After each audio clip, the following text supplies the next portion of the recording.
अस्सलाम वालेकुम।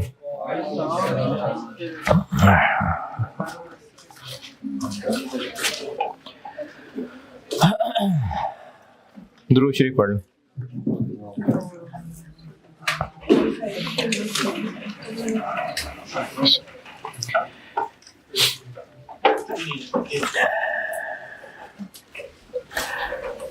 और पास्ट पेपर्स पे आ जाएं। एग्जाम नोट क्या लिखवाया था आखिरी? ठीक है।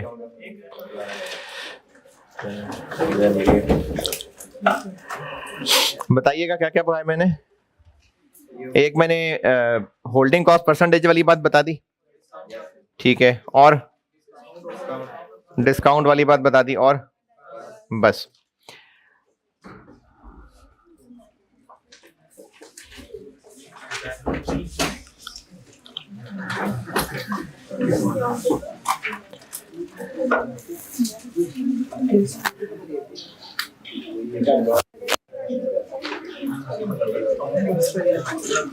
ठीक है, चलें जी, आप सवाल खोलें। एग्जाम नोट इतना ही है बस, और आते रहेंगे आगे, जैसे जैसे आएंगे बताता रहूंगा। स्प्रिंग जी, क्या पूछ रहे हैं?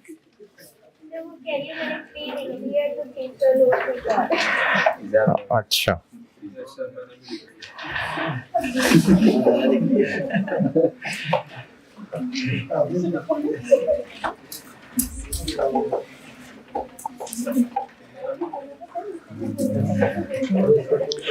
मार्च 2012, स्प्रिंग 2012 अटेम्प्ट का सवाल है, ओरे लिमिटेड।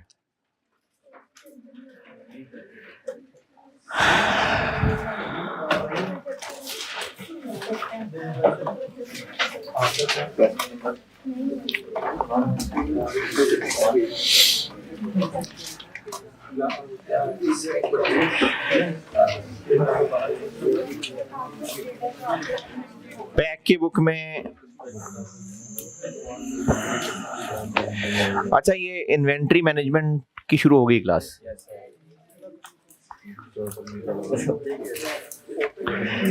10 मिनट तो सीवीपी सीधे आने में लग गए।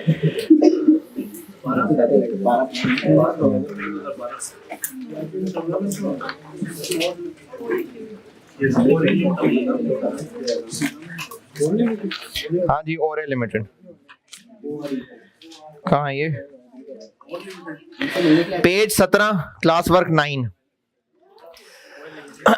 पेज नंबर 17, बैक की बुक में पेज नंबर 17, क्लास वर्क 9।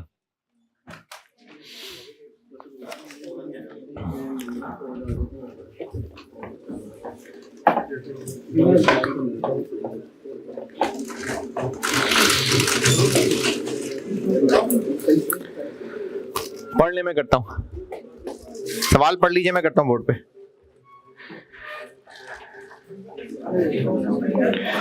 है जी, अरे इतनी तो लोकेशन एड्रेस पूरा मैंने सब नक्शा समझा दिया यार। पैक की बुक है कि पास पेपर दें? ये क्या होता है, मुझे क्या पता। पास पेपर दें। स्प्रिंग 2012 का क्वेश्चन नंबर 1।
जी पढ़ लें तो मैं करूं?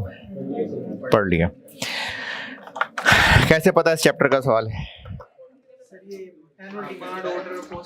हाँ जी, डिसीजन क्या करना है? डेटा वैसा सही है, एनुअल डिमांड है, ऑर्डर कॉस्ट, तो ये इसलिए इस सवाल का डेटा पहचाना जाता है। और पूछा ये है कि डिस्काउंट ऑफर अवेल करनी है कि नहीं करनी है, तो कैसे बताएंगे? मैं तो बताऊंगा। अच्छा, कितने पे डिस्काउंट ऑफर किया उसने? 5,000 पे। तो पूछा ये है कि 5,000 वाली ऑफर पे चलें या ना चलें। ना चलें तो कहां चलें फिर? EOQ पे। Spring 12 question number 1। यानी हमें दो OQs को कंपेयर करना है, एक 5,000 है और एक EOQ है। तो EOQ दिया हुआ है? नहीं, EOQ निकालना पड़ेगा। 2 into annual demand 2 lakh into order cost per order पता नहीं, divided by holding cost per unit per year पता नहीं। चलते हैं ना, और भी तो हो सकती है, जरूरी तो नहीं कि सिर्फ एक ही हो।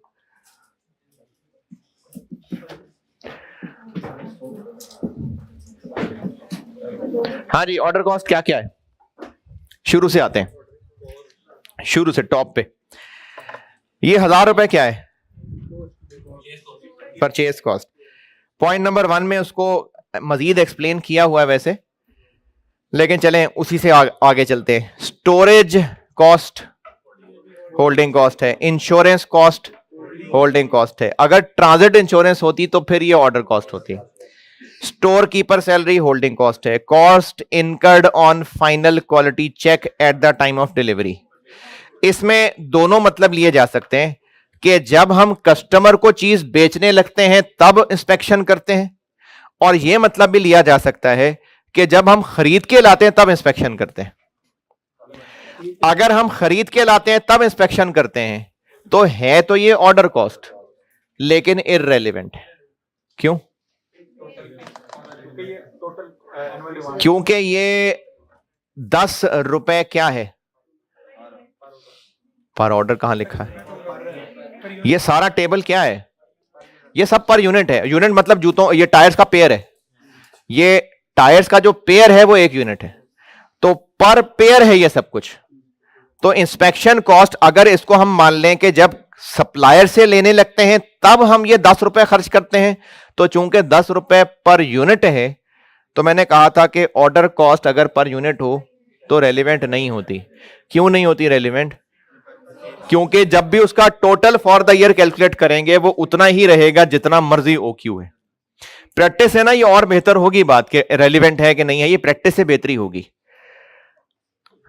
तो और अगर ये बेचते हुए है तो फिर तो ये वैसी ही सारी कहानी से निकल गया। Point number 2 3.3 ordering cost per order relevant है। कितनी? 8,000। इसके बाद पर ऑर्डर रेलिवेंट है, और बस 11,000।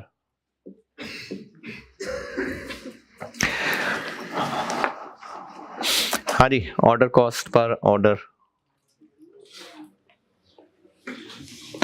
Order cost per order okay. Holding cost per unit,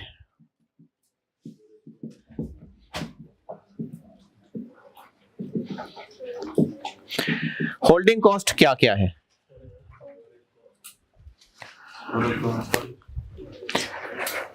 holding cost फिर ऊपर टॉप पे आते हैं। स्टोरेज कॉस्ट तो ये रेलिवेंट, क्यों रेलिवेंट नहीं है? रेलिवेंट हाँ, तो एवरेज इन्वेंट्री से लिंक्ड है तो ठीक है, होल्डिंग कॉस्ट वही चाहिए होती है, उसका एवरेज इन्वेंट्री से ताल्लुक होता है। तो ये जो स्टोरेज कॉस्ट है बिल्कुल रेलिवेंट होल्डिंग कॉस्ट है।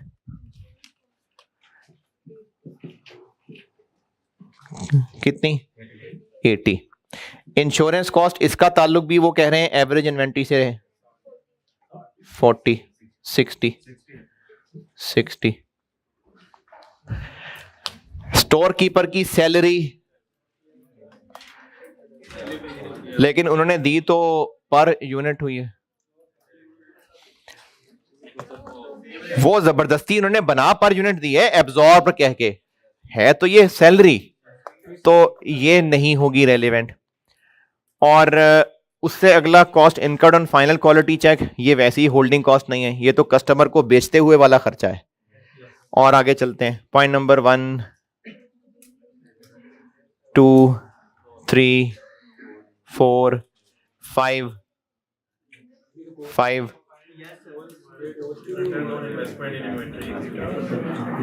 मैंने ना इंटरेस्ट कॉस्ट के ना 2-3 नाम लिखवाए थे, एक अपॉर्चुनिटी कॉस्ट ऑफ फंड्स भी कहा था। अपॉर्चुनिटी कॉस्ट ऑफ फंड ये होता है कि हम जो पैसा इन्वेंट्री खरीदने पे लगा लेंगे वो हम कहीं और इन्वेस्ट करके कमा सकते थे, तो इन्वेंट्री पे लगाने से क्या होगा? नहीं कमा सक रहे होंगे। तो कॉस्ट एंड मैनेजमेंट अकाउंटिंग के अंदर, डिसीजन मेकिंग के अंदर जो ये आएगी अभी आगे, ये अगले वीक्स में ना हमने टॉपिक पढ़ना है अभी वैसे खुद सरसरी सा बता रहा हूं कि अक्सर औकात हम ऐसी चीजों को भी एक्सपेंस कह रहे होंगे जो इनकम होनी थी किसी वजह से नहीं हुई, उनको भी हम एक्सपेंस कह रहे होंगे। और ये कब हो रहा होगा, ये चीजें पढ़नी है आगे, ये काम आगे पढ़ना है अभी हमने। तो ये जो rate of return on investment है, इसका मतलब है कि ये हम लोग कहीं इन्वेस्ट करके 15% कमा सकते थे, तो या तो सवाल में इंटरेस्ट कॉस्ट दी होगी या उसकी जगह ये चीज दी होगी। इंटरेस्ट कॉस्ट होल्डिंग कॉस्ट होती है और रेलेवेंट होती है। क्यों रेलेवेंट होती है? क्यों होगी रेलेवेंट इंटरेस्ट? जितना ज्यादा स्टोर में रखेंगे उतना ज्यादा पैसा फंसा रहेगा, उतना ज्यादा लोन वापस नहीं कर पाएंगे और इंटरेस्ट बढ़ता जाएगा। तो इंटरेस्ट कॉस्ट एक रेलेवेंट होल्डिंग कॉस्ट है। 15%, यहां 15% लिख दूं?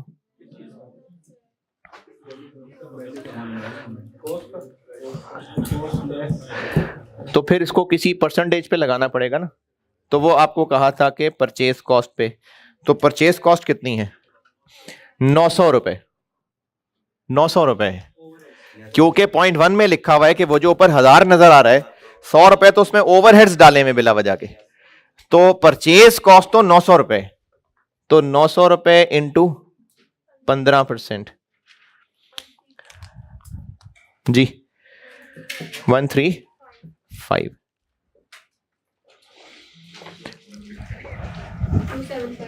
275।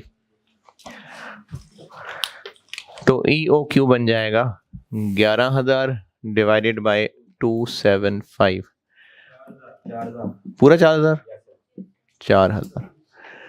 तो अब हमें एक गाइडेंस मिल गई कि हमने कैसे फैसला करना है कि हम लोग डिस्काउंट अवेल करें या ना करें। EOQ को 5,000 से कंपेयर कर लेते।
यहां तक नोटेड। अच्छा, अब हमें कंपेयर करना है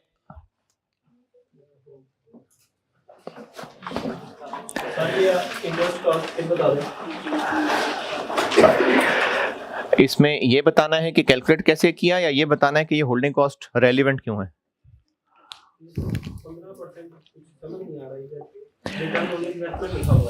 अच्छा ठीक है जी।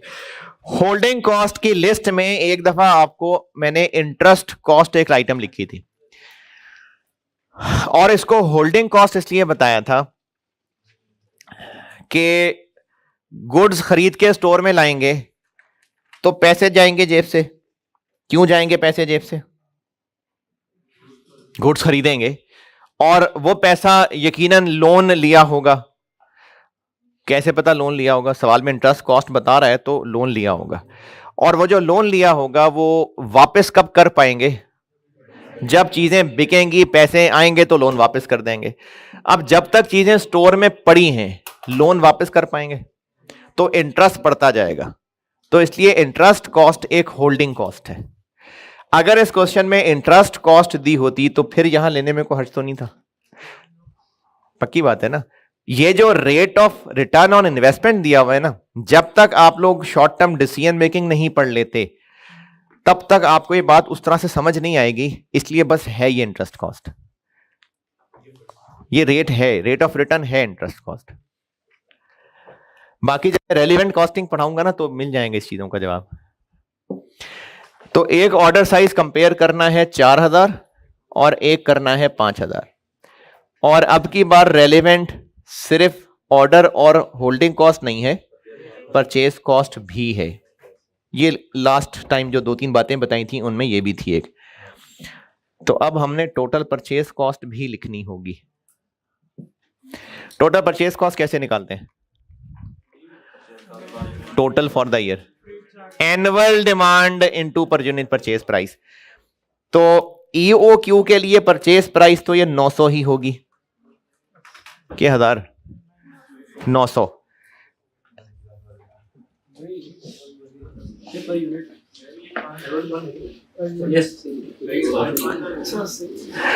लेकिन जब 5000 OQ होगा तो फिर 900 नहीं होगी। फिर 900 को कितने % डिस्काउंट? फिर इतनी होगी इनटू 2 लाख। ये होगी total purchase cost for the year. देखें, सप्लायर ने जो 900 रुपए की प्राइस है उस पे 3% डिस्काउंट तब ऑफर किया है अगर हम 5000 OQ रखेंगे। तो अगर 5000 OQ रखेंगे तो परचेज प्राइस फिर 900 नहीं होगी, फिर ये होगी। लेकिन अगर इससे कम रखेंगे तो फिर 900 ही होगी। ये इनटू 2 लाख क्यों कर रहा हूं?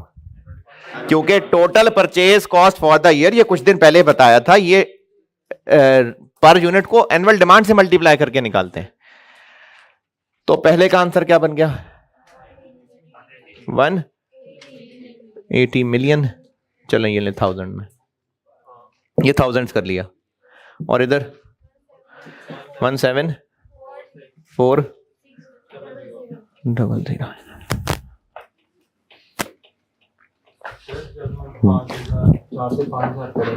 जी। क्यों इंक्रीज हो जाएगी? कैसी बातें कर रहे हैं यार। एनुअल डिमांड तो वही है। हम कहां खड़े हैं? हम साल के शुरू में खड़े हैं। एनुअल डिमांड हम डिसाइड कर चुके, तो फिर कर क्या रहे हैं? ऑर्डर साइज डिसाइड कर रहे हैं। एक बार जो ऑर्डर साइज डिसाइड कर लिया फिर पूरा साल उतने उतने ही हर दफा करके मंगवाएंगे। तो ऑर्डर साइज चेंज करने से एनुअल डिमांड थोड़ी चेंज हो जाएगी, नंबर ऑफ ऑर्डर्स चेंज हो जाएंगे।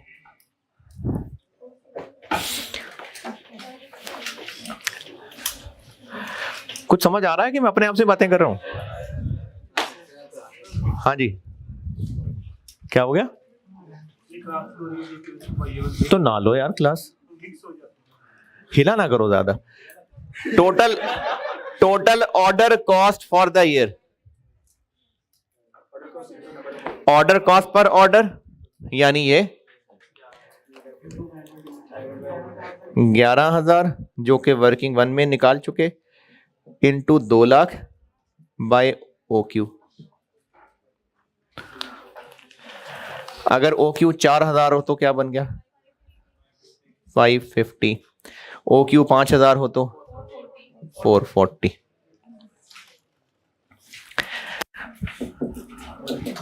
Total holding cost, total holding cost for the year, holding cost per unit into average inventory।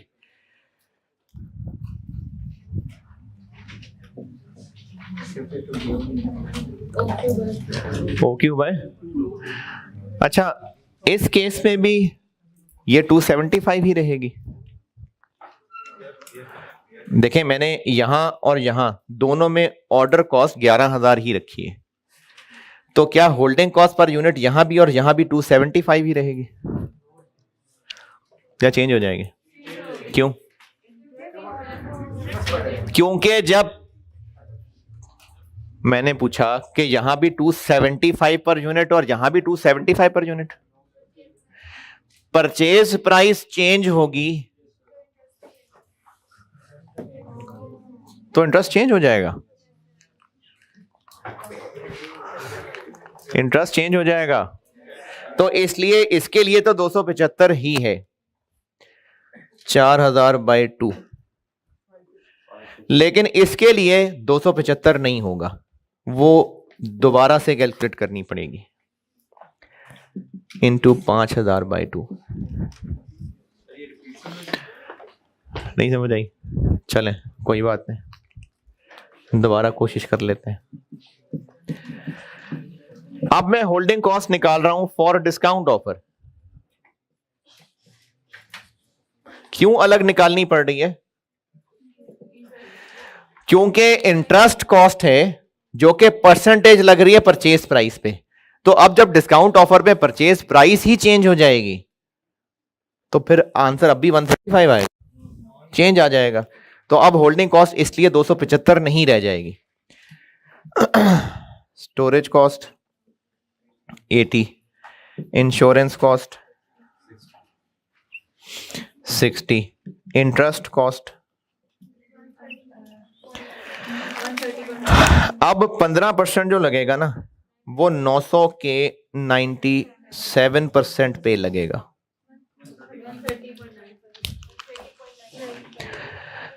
130.95, 270.95 है। कर लें कोई मसला नहीं, राउंड ऑफ कर लें। 270.95, 271 कर लें, कोई मसला नहीं है। 550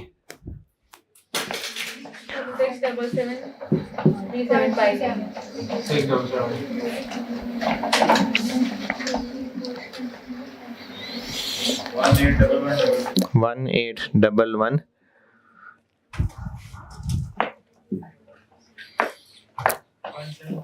175 717। तो कंक्लूजन क्या है? तो इसका कंक्लूजन बताना पड़ेगा क्योंकि सवाल में उसने ये कहा है कि इवेल्युएट करें कि वेदर डिस्काउंट अवेल करना चाहिए कि नहीं। तो कंक्लूजन बताना पड़ेगा, आधा एक नंबर होगा इस कंक्लूजन का। तो इसका कंक्लूजन क्या बताएंगे कि डिस्काउंट अवेल करना चाहिए।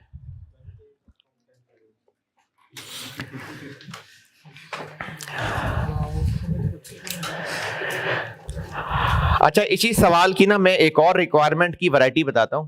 पहले यहां तक आप सारी कैलकुलेशन देख लें, कोई चूंकि पहला सवाल किया पास पेपर का, तो बाकी भी फिगर्स में से कुछ पूछना है तो पूछ लें।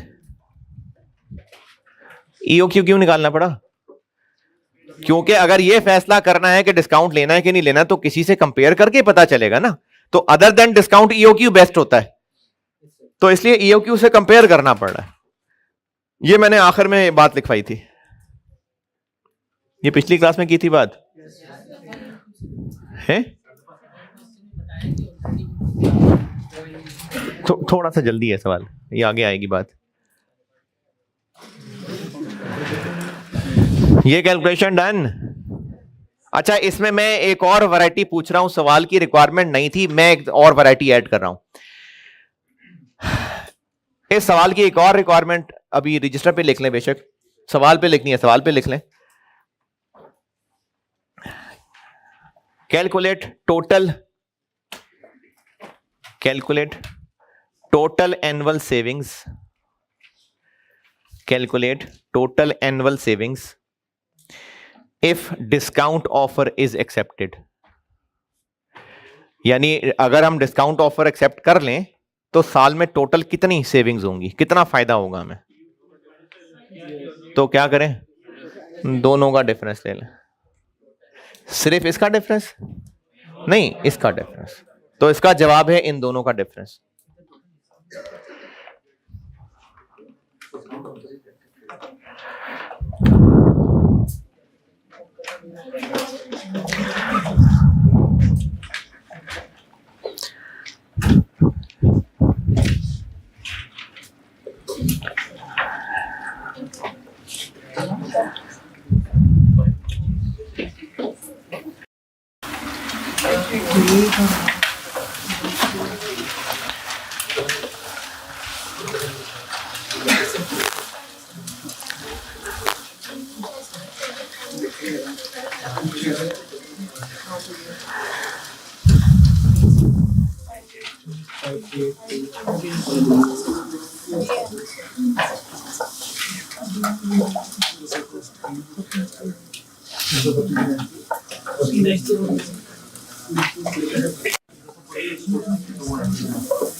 हाँ जी पॉलिसी बन जाती है। जी जी सर ये पॉलिसी चेंज नहीं हो सकती? हो सकती है। मैनेजमेंट अगर चाहे तो हाँ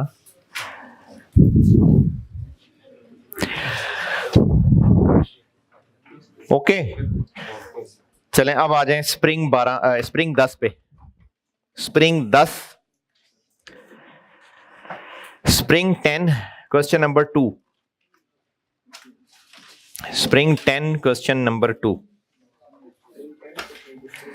modern distributors limited.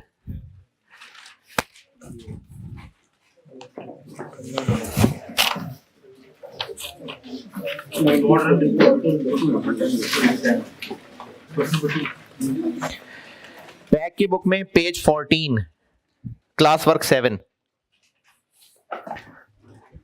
Past papers में है स्प्रिंग 2010 क्वेश्चन नंबर 2 और पैक की बुक में है पता नहीं, page 14 class work 7, modern distributors limited. पढ़ लीजिए। अब ये इससे थोड़ा सा और लेवल बढ़ा लिया, पढ़ ले, मैं करता हूं।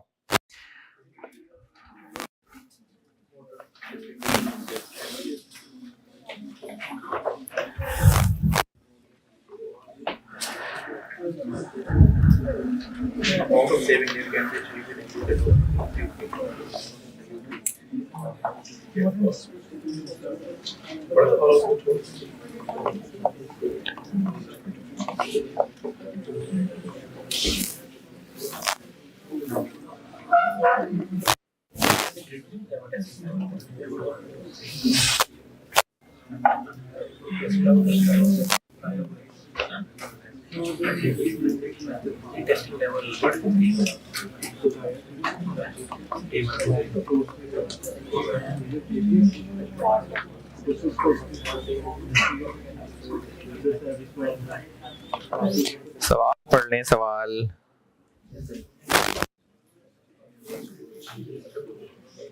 इसमें ग्रेड बताइए है, मैंने शुरू में शेयर नहीं किया था, शुरू में थे ही नहीं, तो दफा करें, जो भी काम करने को वो तो करें ना यार।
हाँ जी, कितना अर्सा लगेगा?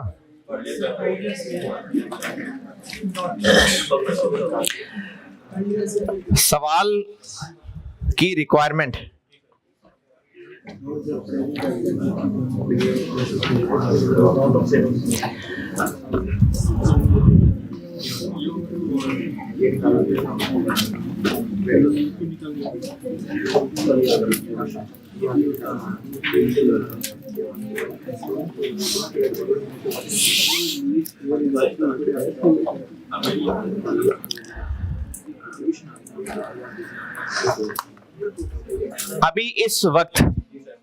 अभी इस वक्त कंपनी का OQ क्या है?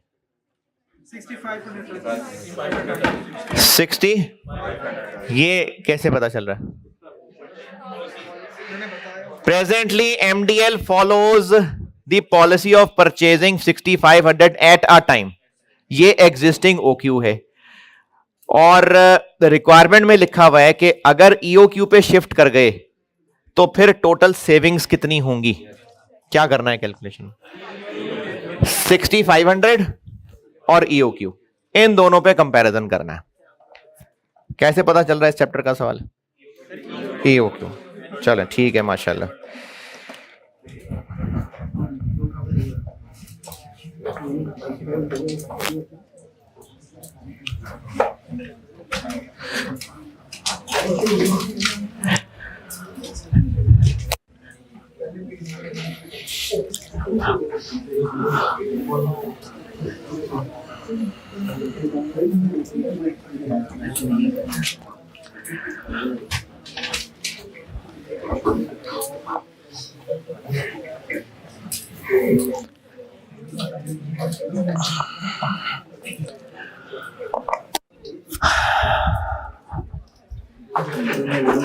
तो EOQ गिवन है, तो EOQ वाले चैप्टर में EOQ तो निकालना ही पड़ेगा। ये कर रहे हैं हम स्प्रिंग 10-2। एनुअल डिमांड, अच्छा एनुअल डिमांड पूरे मुल्क में 240,000 है, लेकिन हम इसमें से 32.5% चाहते हैं। इसका मतलब है पूरे साल में जो पूरे टोटल परचेजेस की जाएंगी वो 240,000 है। हमने उसमें से कितनी करनी है? 78,000। बड़े दिन से मकड़ी से नहीं पूछा, ये 78 मकड़ी से पूछ लेते हैं। 240 इंटू 0.5%।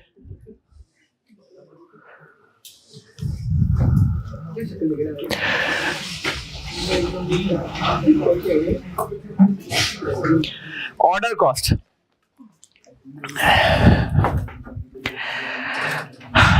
ऑर्डर कॉस्ट सवाल में कहां कहां है?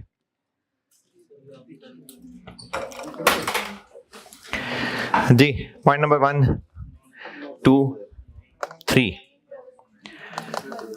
Order cost, carrying cost. Carrying cost holding cost होती है, मैंने स्लैश करके कैरिंग कॉस्ट भी लिखा था पहले ही दिन जब मैंने लिस्ट लिखी थी, तो उसमें holding cost slash carrying cost भी था। तो पॉइंट नंबर 3, ये ऑर्डर कॉस्ट है। अच्छा, ये ऑर्डर कॉस्ट कैसे है? मतलब ऑर्डर कॉस्ट क्यों कह रहे हैं इसको? क्योंकि परचेजिंग डिपार्टमेंट की है, तो ये ऑर्डर कॉस्ट है। लेकिन रेलेवेंट है कि नहीं है देखते। परचेजिंग डिपार्टमेंट की मेन एक्टिविटी क्या होगी? परचेज करना। तो कम दफा परचेज करें, ज्यादा दफा परचेज करें, कम दफा परचेज करें, ज्यादा दफा परचेज करें, तो इनके जो टोटल खर्चे उतने ही रहेंगे। वो उस डिपार्टमेंट की फिक्स कॉस्ट हुई। और जिनका परचेज कम या ज्यादा करने से टोटल चेंज हो, वो वेरिएबल है। तो यही तो रेलेवेंट होती है।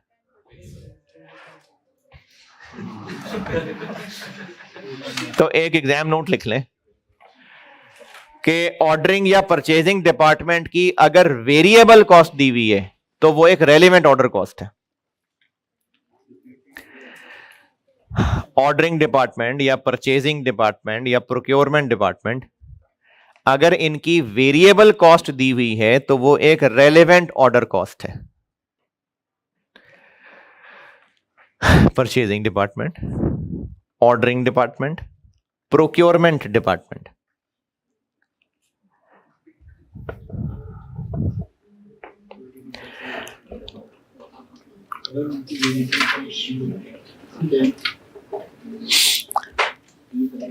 अगर इनकी वेरिएबल कॉस्ट दी हुई है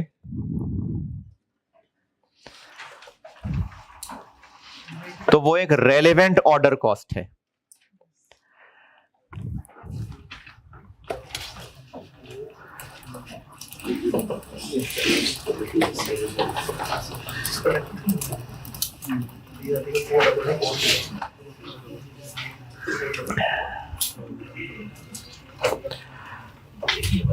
लिख लिया?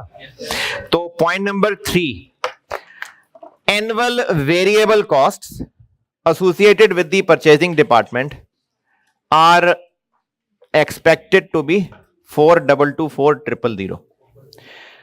तो इस वक्त हम जो सवाल सॉल्व कर रहे हैं, सवाल का पहला पैराग्राफ एमडीएल कार्ल्टन नामी प्रोडक्ट का डिस्ट्रीब्यूटर है। एमडीएल पूरे साल में सिर्फ यही एक प्रोडक्ट खरीदता होगा। इसमें सिर्फ यह कहा है कि कार्ल्टन का डिस्ट्रीब्यूटर है। पहले पैराग्राफ में कहा है कार्ल्टन का डिस्ट्रीब्यूटर है। तीसरे पॉइंट से पता चल रहा है कि यह पूरे साल में सिर्फ कार्ल्टन ही नहीं खरीदता, और भी चीजें खरीदता हो सकता है। यह कैसे पता चल रहा है? क्योंकि कहा हुआ है कि पूरे खर्चे में से 10% सिर्फ कार्ल्टन के काम से रिलेटेड है, तो बाकी और भी काम करता होगा। तो हम इस वक्त कार्ल्टन का सवाल सॉल्व कर रहे हैं। ये कैसे पता कार्ल्टन का सवाल सॉल्व कर रहे हैं? क्योंकि ऊपर डाटा सारा कार्ल्टन से ही रिलेटेड है। ये कैसे पता कार्ल्टन से रिलेटेड है? हाँ जी, कार्ल्टन का डिस्ट्रीब्यूशन है। The related information is as under, तो ये कार्ल्टन का डाटा है सारा। तो हमें चाहिए यहां पर ऑर्डर कॉस्ट पर ऑर्डर। पहली बात, ये 4224000 पर ऑर्डर नहीं है। दूसरी बात, ये सारी कार्ल्टन से रिलेटेड नहीं है। तो हमें एक तो कार्ल्टन से रिलेटेड चाहिए, दूसरा पर ऑर्डर चाहिए। करें ट्राई। खामोशी से ट्राई करें। कार्ल्टन से रिलेटेड इस 422400 में से पर ऑर्डर देखना है कितना है।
हाँ जी, एफर्ट डन, ठीक है।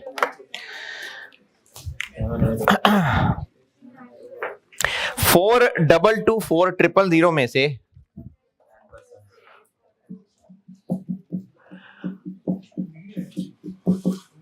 10% सिर्फ कार्ल्टन से रिलेटेड है, तो ये पर ऑर्डर है। पर ऑर्डर करना है, ये तो पूरे साल की है। पर ऑर्डर करना है तो क्या करें, नंबर ऑफ ऑर्डर्स से डिवाइड कर दें। तो नंबर ऑफ ऑर्डर्स कार्ल्टन के अभी इस वक्त जो होते हैं या ईओक्यू की वजह से जितने होंगे? क्यों? क्योंकि जो अभी आपको रिलेटेड इंफॉर्मेशन दी हुई है, ये तो अभी के काम की दी हुई है। वो तो रिक्वायरमेंट में इनका प्लान है कि ईओक्यू में जाएंगे। तो ये 4224 अभी इस वक्त जो नंबर ऑफ ऑर्डर्स प्लेस किए जाते हैं ये उनकी बेस पे है। तो अभी इस वक्त कितने नंबर ऑफ ऑर्डर प्लेस होते हैं? कैसे? एनुअल डिमांड फिलहाल ओक्यू 6500 है, तो अभी इतने नंबर ऑफ ऑर्डर प्लेस होते हैं। 35200।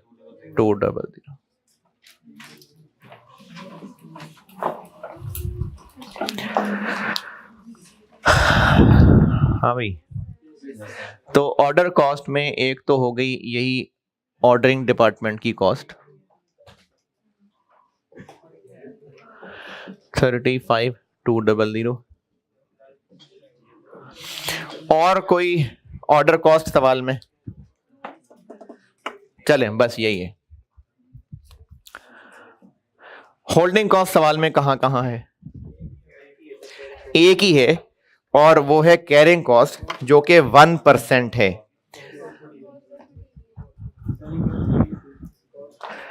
अब हम कार्ल्टन बेचते कितने का है? कार्ल्टन बेचते हैं 22125 का, लेकिन खरीदते तो 22125 का नहीं होंगे ना। 25% मार्जिन है कि मार्कअप है? मार्कअप है, मार्कअप। चूंकि 25% ऑफ कॉस्ट कहा हुआ है इसलिए मार्कअप है। तो होल्डिंग कॉस्ट आ जाएगी 22125, 25% मार्कअप। इसकी कॉस्ट कैसे निकालूं?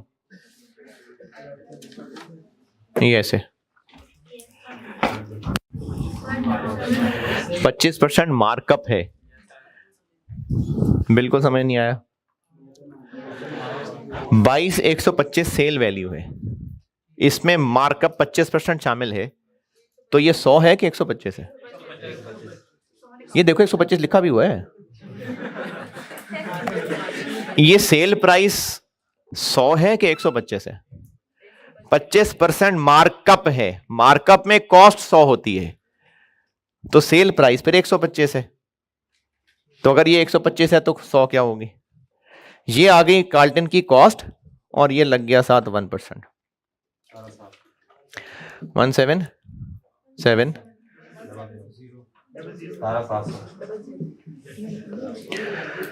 नहीं यार,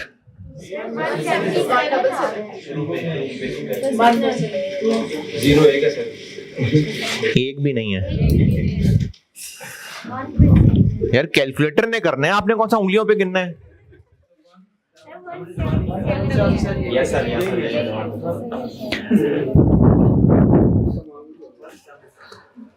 सर 35 200 177।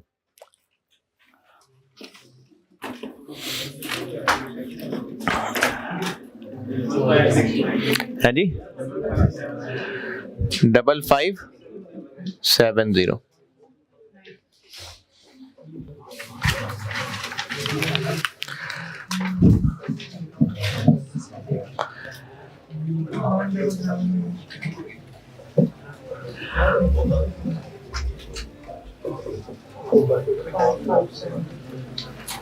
अब हमने इन दोनों को कंपेयर करना है।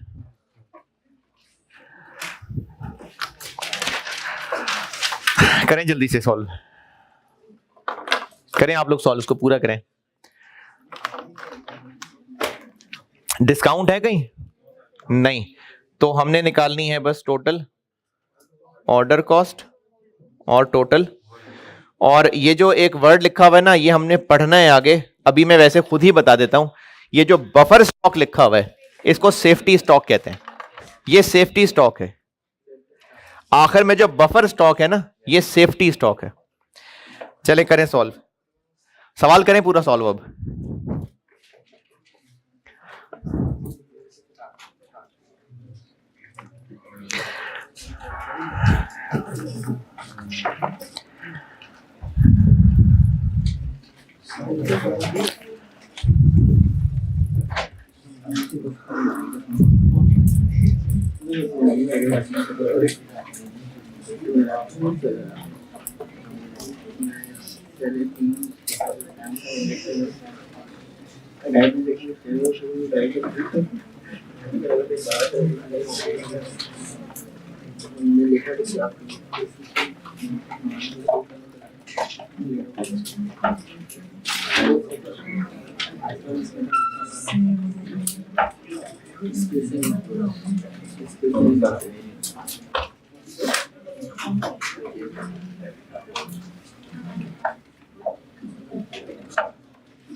हाँ जी,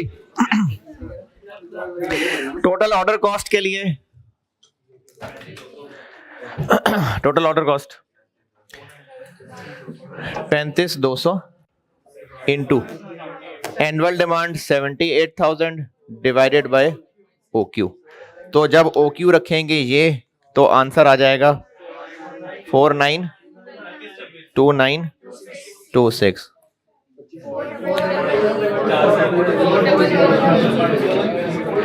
और टोटल होल्डिंग कॉस्ट का आंसर आ जाएगा 177 रुपए इंटू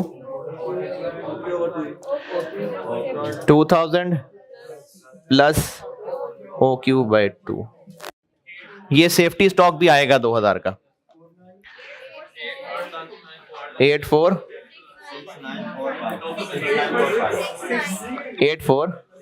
694 929 250 133 987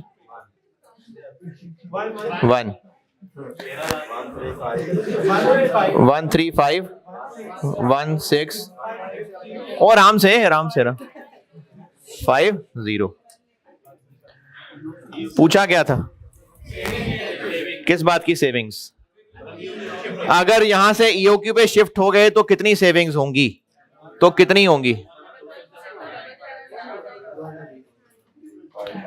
1351650 माइनस 1339871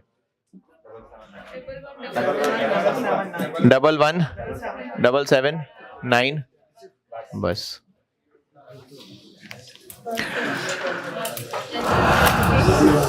अरे अभी तो 1 घंटा भी नहीं हुआ। नहीं। एक सवाल और, अच्छा आप बस बैठे देखते रहे, मैं कर देता हूँ।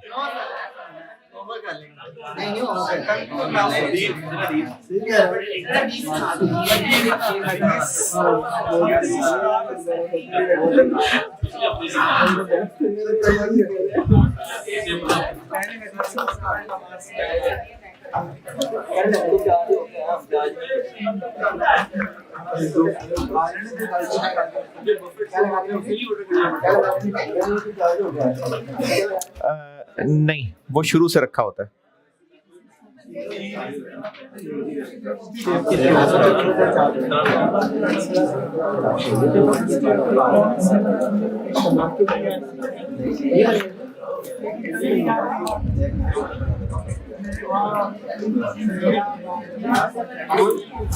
अच्छा चलें फिर एक दो नोट लिख लें बस।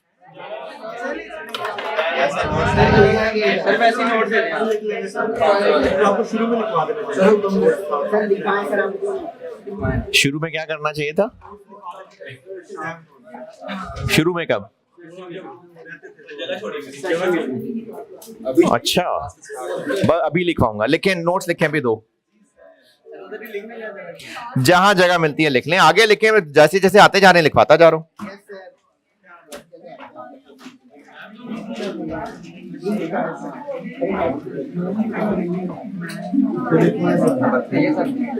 है जी, नंबर 3 नहीं, बस आगे अभी वाले लेक्चर से आगे चल रहे हैं बस।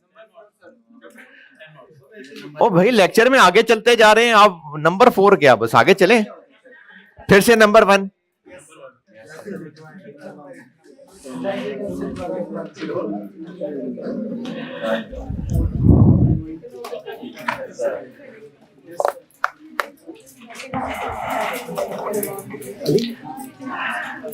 इन फार्मूलों में, उर्दू में बता रहा हूं, उर्दू में लिख लेना, उर्दू इंग्लिश पंजाबी जैसे भी। इन फार्मूलों में जो एनुअल डिमांड इस्तेमाल हो रही होती है, इन फार्मूलों में जो एनुअल डिमांड है, यहां पर हमने एनुअल डिमांड यूज करनी है जो हमारी एनुअल प्लैन्ड परचेजेस हैं।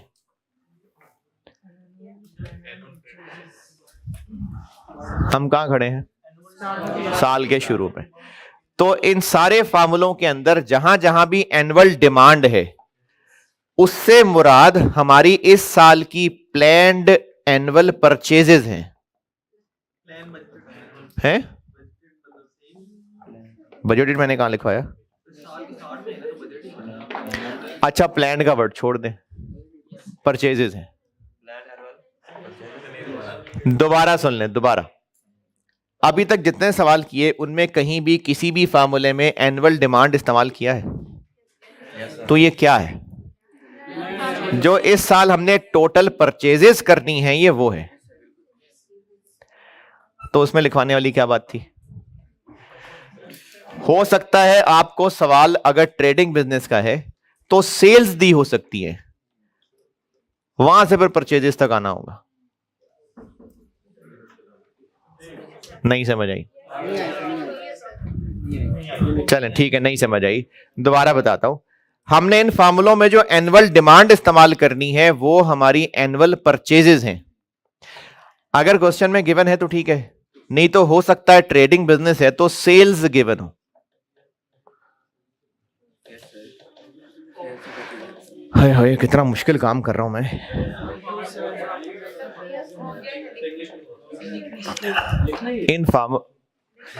इन फार्मूलों में जो एनुअल डिमांड इस्तेमाल हो रही है वो परचेजेस हैं। अगर क्वेश्चन में कहीं सेल्स गिवन है तो इन्वेंट्री को यूज करते हुए हमें परचेजेस तक पहुंचना पड़ेगा। और रॉ मटेरियल का सवाल है तो फिर सेल्स तो नहीं, issue to production. Trading business का सवाल है तो हो सकता है सेल्स दी हो, इन्वेंट्री यूज करते हुए परचेजेस तक आना होगा।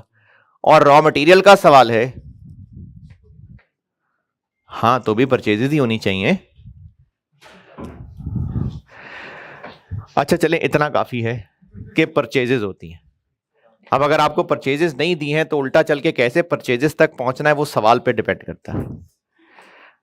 तो चूंकि आपको सवाल समझ नहीं आ रही है तो फिर मेरा फर्ज बनता है कि एक सवाल करवा के समझा दूं। नहीं आई समझ? नहीं, क्यों भाई? लेकिन नहीं आई ना समझ? नहीं समझ है। एक लंबा चौड़ा सवाल करवाना पड़ेगा, फिर समझ आएगी। अच्छा, ऐसा है कि कल जो है ना वो एक्स्ट्रा क्लास ये वाली नहीं है, और क्योंकि कल वो क्विज जो आप में से 10, 12, 15 लोग हैं, तो वो क्विज करना है, चूंकि तो वो इस क्लास के टाइम पे ही कर, मतलब अपनी रेगुलर कॉस्ट से फ्री होकर कर रहा हूँ, तो कल एक्स्ट्रा क्लास नहीं है, उसके लिए फिर जुम्मे को करूंगा। मतलब पीर मंगल वो जुमेरात कहा था ना, तो अब फिर जुम्मे को, यानी कल नहीं है फिर परसों है। क्या जी? क्या हुआ?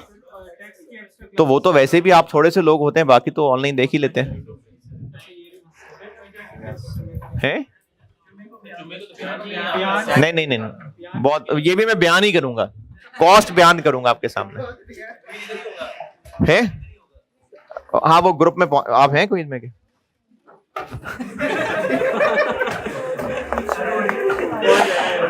हाँ, ऑडियंस अगर बनना है तो बिल्कुल रेगुलर कॉस्ट की क्लास के बाद इधर ही होगा।